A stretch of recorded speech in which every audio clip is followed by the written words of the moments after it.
हरियाणा की 10 लोकसभा सीटों पर सुबह 7 बजे से वोटिंग जारी है। सुबह 9 बजे तक 8.31% मतदान हुआ है और वोटिंग शाम 6 बजे तक चलेगी। जितने भी वोटर शाम 6 बजे तक लाइन में लगे होंगे सबको मतदान का मौका मिलेगा। भाजपा, कांग्रेस, इनेलो और जेजेपी के उम्मीदवार समेत नेता वोट डालने पहुंच रहे हैं। सीएम नायब सैनी ने अंबाला, पूर्व सीएम एवं उम्मीदवार मनोहरलाल खट्टर ने करनाल, कुलदीप बिश्नोई के परिवार के साथ हिसार और पूर्व डिप्टी सीएम दुष्यंत चौटाला और उनके परिवार ने सिरसा और केंद्रीय मंत्री एवं उम्मीदवार कृपा कृष्णपाल गुर्जर ने फरीदाबाद में वोट डाला।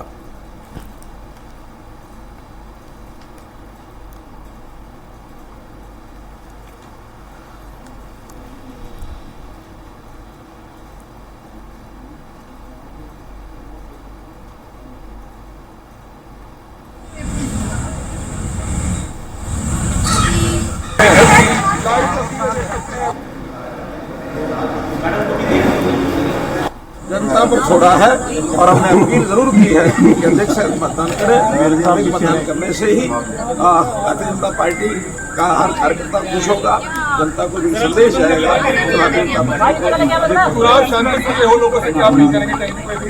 चुनाव हमेशा शांतिपूर्वक होना ही चाहिए, क्योंकि लोकतंत्र का ये सबसे बड़ा उत्सव है देश भर का है और दुनिया भर का। हमारे यहाँ मैंडेट है दुनिया भर से सबसे बड़ा। ये तो प्रजातंत्र का महापर्व है। लोगों ने फैसला करना है कि हरियाणा प्रदेश का जागरूक मतदाता किसको चुन करके भेजता है। हम अपने कार्यकाल से संतुष्ट हैं और हमने जो काम लोगों से प्रॉमिस किए थे वो पूरे करने का काम किया है। जो नहीं कर पाए उनको पूरा करने का काम आगे करेंगे। हमारे भारत का सबसे बड़ा जो महापर्व चल रहा है, राष्ट्र हित में वोट सबको डालनी चाहिए और वोट अधिक से अधिक पोल करनी चाहिए। कि जब हम राष्ट्र हित के अंदर वोट डालेंगे तो अपना देश सशक्त बनेगा, शक्तिशाली बनेगा। कहते हैं कि ये लोकतंत्र का ये एक पर्व है और इस पर्व में हर मतदाता को अपने मत का प्रयोग करना चाहिए। वो जून लोकतंत्र के महापर्व का सबसे बड़ा दिन। जी हाँ, आज 25 जून लोकसभा चुनावों की घड़ी आ चुकी है और साथ ही साथ मैं आपको बताना चाहूंगी कि हम पहुंच चुके हैं यमुनानगर के मॉडल टाउन के 122 नंबर बूथ पर, जहां पर सबसे सुबह 6 बजे से लगातार तैयारियां शुरू हो चुकी थी और इसी के साथ सबसे पहला जो वोट है वो यमुनानगर से ही बीजेपी के वरिष्ठ नेता गिरीश पुरी की ओर से डाला गया और साथ ही साथ यमुनानगर के विधायक घनश्याम दास अरोड़ा अपने परिवार सहित यहां पर वोट डालने के लिए पहुंचे। और ऐसे में क्या देखा गया कि एक सीनियर सिटीजन जिसकी जो उम्र है तकरीबन 98 वर्ष की बताई जा रही है और वो भी आज यहां पर वोट डालने के लिए अपने परिवार के साथ पहुंचे। हालांकि वो हैंडीकैप जरूर थे, लेकिन फिर भी उन्होंने एक भारत देश के नागरिक होने के नाते अपना जो वोट है उसे वेस्ट करना नहीं समझा, तो वो यहां पर वोट डालने के अधिकार से पहुंचे थे। और हमारे चैनल के जरिए जो यमुनानगर के विधायक घनश्याम दास अरोड़ा थे, चाहे वरिष्ठ नेता गिरीश पुरी थे, वो लगातार हरियाणा की जनता से हमारे चैनल के जरिए यही अपील करते नजर आए कि वोट हमारा जन्मसिद्ध अधिकार है, तो हमें जहां जहां पर हमारे बूथ है वहां पर जाकर हमें आज के दिन अपने वोट का जो है सही उपयोग करना चाहिए। तो आज यमुनानगर से स्वराज एक्सप्रेस के लिए ये सारी तस्वीरें हम आप लोगों के साथ शेयर कर रहे हैं। वीडियो जर्नलिस्ट मनप्रीत के साथ यमुनानगर से स्वराज एक्सप्रेस के लिए मनदीप कौर।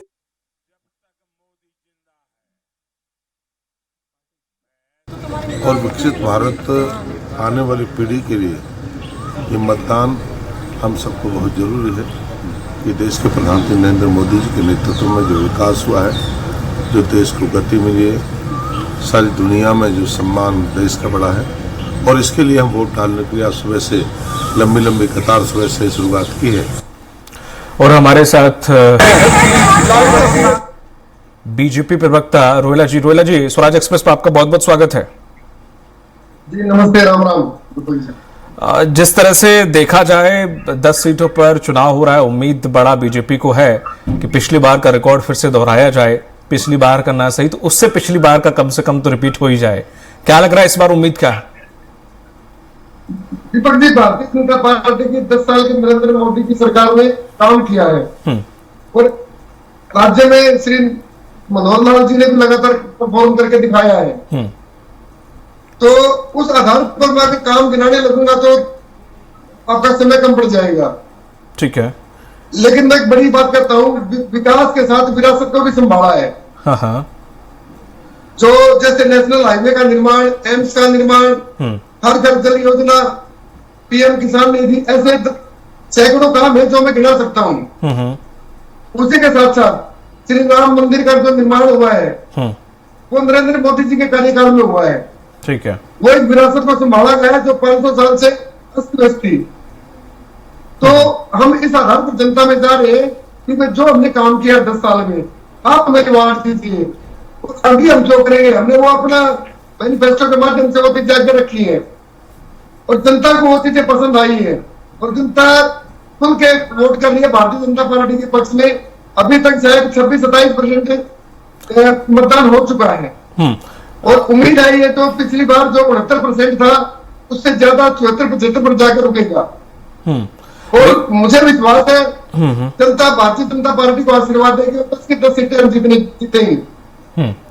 लेकिन जिस तरीके से किसान आंदोलन और सत्ता विरोधी लहर, तमाम जो मुद्दे हैं, कहा जा रहा है कि बीजेपी की सिरसा, फरीदाबाद, रोहतक, कुरुक्षेत्र, यहां पर बड़ा बीजेपी मान के चल रही थी बहुत इजी सीट निकलने वाली है, पर यहां पर अब बड़ा कांटे का मुकाबला हो गया। इतनी आसान नहीं है ये सीटें, समीकरण बिगड़ चुके हैं। विपक्ष से कहीं कांटे का मुकाबला नहीं है। भारतीय जनता पार्टी ने गरीब आदमी को उठाने के लिए काम किया है। गरीब आदमी अपने काम पे था, वो कोई रैलियों में नहीं जाता, वो कोई जलसे प्रदर्शनों में नहीं जाता।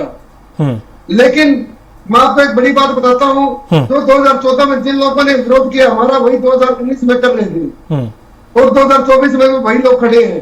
तो रिजल्ट आपके सामने है। हमने 2014 में 7 जीती थी, 2019 में 10 जीती है और अब की बार भी 10 की 10 सीटें जीतेंगे, क्योंकि भारतीय जनता जिस किसान की आप बात कर रहे हो, भारतीय जनता पार्टी ने 24/7 उनके लिए काम किया है। जो बिजली पहले कम आती थी, बिजली का समय किसानों के लिए बढ़ाया गया है। नीम कोटेड यूरिया दिया गया है, सब्सिडियां दी गई है, 14 फसलें एमएसपी पे खरीदी गई है। जो 5 एकड़ से कम का किसान है उसे 2,000 रुपए हर तीसरे महीने यानी कि 6,000 रुपए साल के दिए जा रहे हैं। पावंतर भरपाई योजना से उनकी जो लॉस हो जाता है उसको किया जा रहा है। ठीक है, ठीक है, मैं आपके पास लौटूंगा। कांग्रेस प्रवक्ता भी हमारे साथ जुड़ गए हैं, नीरज जी, आपका स्वराज एक्सप्रेस में बहुत बहुत स्वागत है। नीरज जी, आप तक आवाज आ रही है? बात कर रहे हैं उसमें आप नीरज जी से संपर्क नहीं हो पा रहा है जी। रोहिला जी, तो जो ये किसान के नाम पे ये जो विरोध करने वाले ये चिन्हित लोग हैं, ठीक है, सबको पता है ये लोग कौन है। ठीक है, तभी तो पार्टियों की मीटिंगों में बैठते हैं, कभी झंडा उठाकर लोग आ जाते हैं। ठीक है, मैं कहता हूँ मैं इनका कोई सवाल है, इनकी कोई प्रश्न है, इनकी कोई शंका है, वो टेबल पर दूर होती है, वो झंडे उठाने से दूर नहीं होती। सरकार के दरवाजे 24 घंटे खुले हैं। नायब सैनी जी ने लगातार कहा है किसी को बात करेंगे तो मेरे साथ आए बैठे, हम समस्या का समाधान करेंगे। ठीक है, रोहिला जी, जिस तरह से नेता भेजेंगे थी। ठीक है, रोहिला जी, जिस तरह से करनाल सीट की हम बात करें तो वहां पर भाटिया जी को, जो कि अच्छे रिकॉर्ड मतों से जीते थे, उन्हें हटाकर पूर्व सीएम साहब को टिकट दिया गया, मनोहर लाल जी को। कहा जा रहा है कि इससे भी वहां पर भाजपा विरोधी लहर है, आखिर उनके लिए भी ये सीट इतना आसान नहीं। बुद्धि राजा को जिस तरह से कांग्रेस ने उतारा है, पंजाबी समाज बहुत अच्छे खासा फैक्टर में है वहां पर, तो ऐसे में ये सीट भी बहुत कड़े मुकाबले से गुजरेगी। सर, 5 सीट बदली गई है और भारतीय जनता पार्टी हमेशा प्रयोग करती रहती है। हमने तो मुख्यमंत्री भी ओबीसी को बनाया, नायब सैनी जी को, जो कि 50-60 साल में कभी नहीं बना हरियाणा में। ठीक है, तो उसी के नाते मतलब ये जो मनोहर लाल जी को उतारा गया हुआ, वो जनता का भरपूर समर्थन और सहयोग माननीय पूर्व मुख्यमंत्री से मनोहर लाल जी को मिल रहा है और ज्यादा मतों से वो जीत के आएंगे। और बिल्कुल कुरुक्षेत्र में भी कुछ ऐसे हालात दिख रहे हैं। कुरुक्षेत्र में आपने सोचा था कि जेजेपी और इनेलो दोनों एक साथ में कहीं वो हो जाएगा तो बीजेपी की सीट निकल जाएगी। अगर जो समीकरण वहां पे लगाए वहां पे भी खतरा पैदा हो जाएगा ऐसे। हालांकि राम मंदिर का मुद्दा जो आपने बताया, वहां धार्मिक स्थलों को जो उस तरह से अच्छा खासा प्रमोशन किया गया, एक फैक्टर वहां पे मायने रखता है, नो डाउट। लेकिन जिस तरह से अगर वो लड़ाई के जो सोचा था कि बीजेपी साइड से निकल जाएगी, वहां वो समीकरण नहीं बैठा तो कुरुक्षेत्र वाली सीट भी खतरे में आ जाएगी। नीरज जी हमारे से जुड़ गए, मैं इसका सवाल का जवाब लूंगा आपसे। कांग्रेस प्रवक्ता है नीरज जी, आप तक आवाज आ रही है? हाँ जी, बिल्कुल आ रही है। स्वराज एक्सप्रेस में सर आपका बहुत बहुत स्वागत है। Thank you sir. 10 सीटों पर वोट डाले जा रहे हैं। पिछली बार तो हाथ कुछ लगा नहीं, इस बार कितनी उम्मीद है? देखिए पिछली बार की पोजीशन आपकी पोजीशन से बहुत फर्क है। बीजेपी के 9 साल के कार्यकाल के बाद जनता इनसे नाराज है। आप 2014 से लेके 2024 तक इनके कार्यकाल देखिए, उससे बहुत फर्क आ गया है। इनको शायद दिखता नहीं, इनको भी दिखता है कि हमें 10 साल में सारे काम पूरे कर दिए, इन्होंने कोई भी वादा पूरा नहीं करा। आज इनकी 10 साल के सरकार में कोई भी ऐसा वर्ग नहीं है जिनको उनको लाठीचार्ज न करना पड़ा हो, चाहे आंगनबाड़ी हो, चाहे डॉक्टर हो, चाहे टीचर हो, सबको लाठी खानी पड़ी है। और सबसे बड़ी बात, इनके कार्यकाल 750 किसानों ने हत्या कर दिया है। सारे किसान इनको कभी माफ नहीं करेंगे। मैं परसों कल वीडियो देख रहा था, अनिल विज का घेराव करा। अनिल विज कितने मजबूर नजर आ रहे थे कि भाइयों मैंने कुछ नहीं किया, मैं तो होम मिनिस्टर था तो मुझे करना पड़ा। अगर ये कहते हैं हमने कुछ नहीं किया किसानों के कैसे, तो बोलते ना मैंने किया, क्या जरूरत थी इसमें किया। ऐसा है किसान जैसे मजदूर सब समझ चुके हैं। जनता एक बार देश को बदलेगी, 2 बार बनेगी, इससे ज्यादा देश को नहीं बनेगी। झूठे वादों की सरकार है, इनके झूठ बोला डीएनए में है। 100 स्मार्ट सिटी का वादा था, नरेंद्र मोदी ने बोला था, आज तक नहीं बने। बताइए कहाँ स्मार्ट सिटी है। मैं फरीदाबाद से आता हूँ, फरीदाबाद स्मार्ट सिटी का हाल देखिए। जनता इनको बाहर का रास्ता दिखाएगी। इन्होंने 2019 में भी नारा दिया था, 75 पार 40 में सिमट गए। आप इनको 2019 के बाद की आपकी स्थिति में बहुत फर्क है। इंडिया गठबंधन से चुनाव लड़ा है और इंडिया गठबंधन चुनाव जीतेगा 100%। गुप्ता जी, जहां तक फरीदाबाद की बात है, फरीदाबाद आज से अगर कुछ 5 से 7 साल पीछे पे अगर आप जाएंगे तो फरीदाबाद की हालत बहुत खराब थी। आप आगरा से भी जाते थे तो इतना बदबू, इतने झोपड़-झपटी दिखती थी आपको जिसकी कोई हद नहीं थी। लेकिन फरीदाबाद की तो तस्वीर बदल गई है। अब आप कह रहे हैं कि विकास नहीं हुआ। आपकी तस्वीर जो बदली है, मैं बताऊं, ये आप शायद नेता फरियाद नहीं घूमे। आप 2000 जितना भी विकास हुआ है, सुनिए हाँ जी सुनिए। बदरपुर बॉर्डर जो फ्लाईओवर जिसकी वजह से स्मार्ट सिटी का इनको स्लोगन मिला है, वो किसकी देन है? कांग्रेस की देन है। कांग्रेस ने बनाया बदरपुर। अगर आप कनेक्टिंग नहीं खड़ी होगी किसी शहर के लिए तो जो स्मार्ट सिटी का कैसे होता मिलेगा? जितने भी आरएमसी रोड हमने बनवाए, जब बीजेपी प्रत्याशी से पूछ लो, अगर फरियाद से बनता उससे पूछ लो। आप मास्टर रोड हमने बनाए, तो मैं मेट्रो की बात करूंगा। हरियाणा में एक मेट्रो सपना हुआ करती थी, उस सपने को सरकार किसने करा? पूर्व सीएम मुख्यमंत्री हुड्डा, कांग्रेस के मुख्यमंत्री ने करा। आज वो 10 साल में 1 इंच भी आगे नहीं बढ़ी।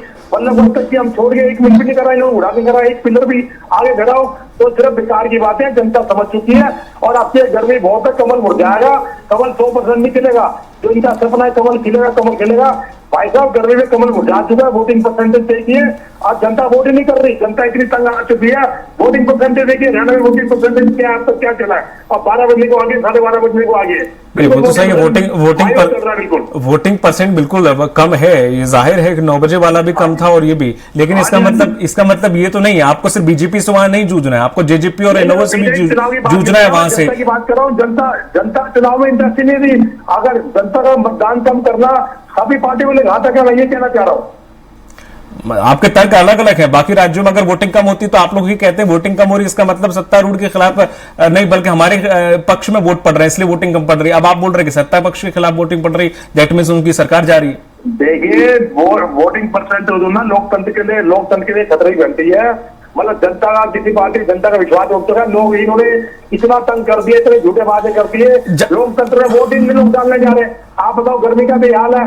आज इतना क्या इलेक्शन तो भी जून दिखा था, मई में इलेक्शन है। थोड़ा मौसम के हिसाब से आगे पीछे कर देते। हरियाणा के 25 मई को इलेक्शन करने की क्या जरूरत थी?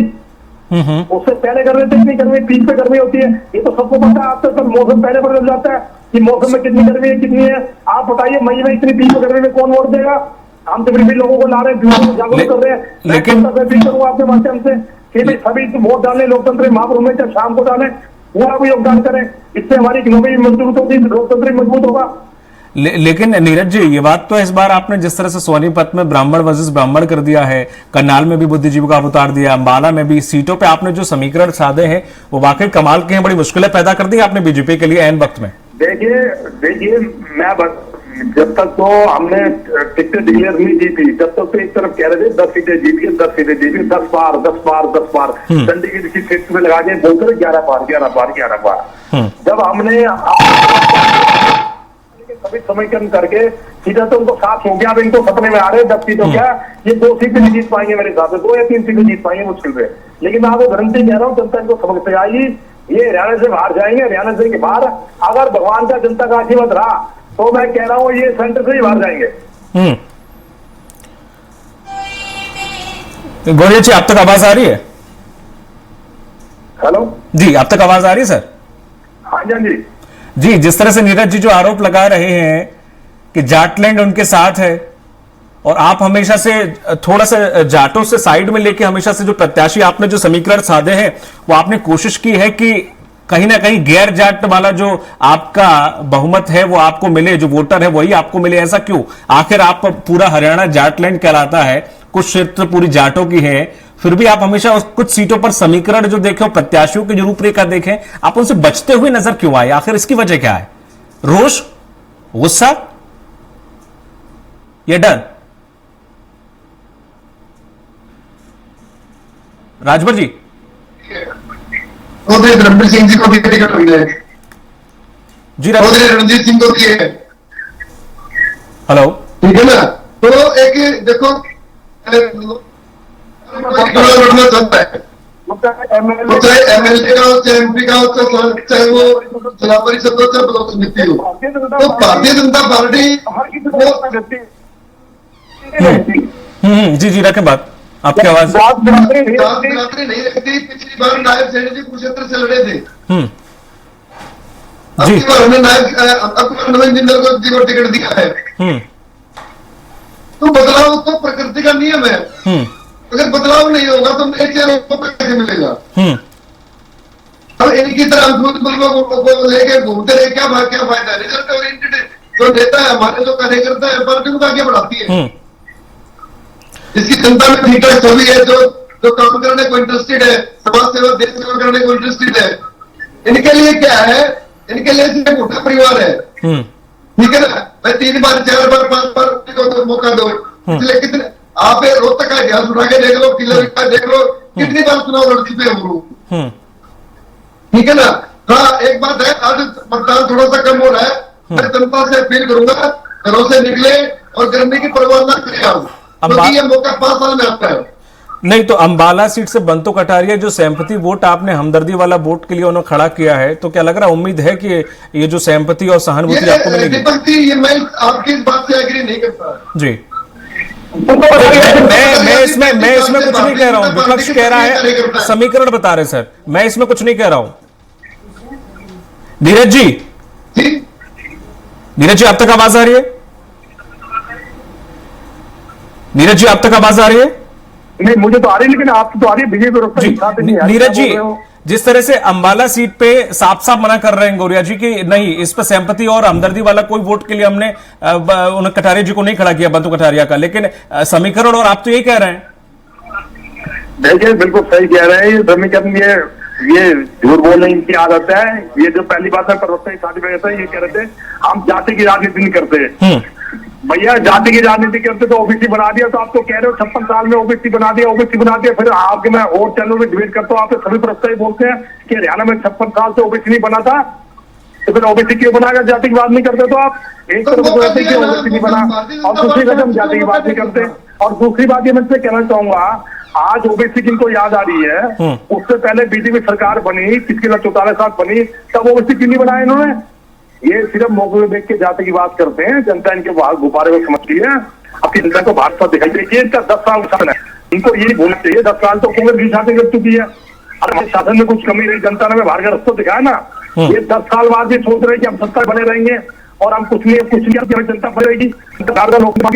750 किसान की आत्महत्या में उनकी आत्मा इनको देख रही है। आप इनका हाल देखिए, तो हमें जाने नहीं दिया जा, इनका घाव हुआ है, ले रहे हैं मेरी लाल के 4 सीटें जीतेंगे, 10 सीटें जीतेंगे। अब तो इनके किताब में 400 से 12 चैनल बंद कर दिया। आज चरण का चुनाव है, हो गया, 410 पार की हवा निकल चुकी है। और याद दिलाना चाहूंगा, समय का चुका भाव मैं इस पर चर्चा को आगे नहीं ले जा पाऊंगा, इसलिए आपका बहुत बहुत शुक्रिया नीरज जी और राजबीर जी, आप दोनों लोगों का बहुत बहुत शुक्रिया हमारे साथ जुड़ने के लिए। हालांकि नतीजे 4 जून को पता चलेंगे कि आखिर 10 सीटें, 10 नहीं तो पिछली बार की 7 सीटें बीजेपी की आएंगी, आखिर दोनों में से कितनी सीटें आती हैं, 10 से 10 या 10 में से 7।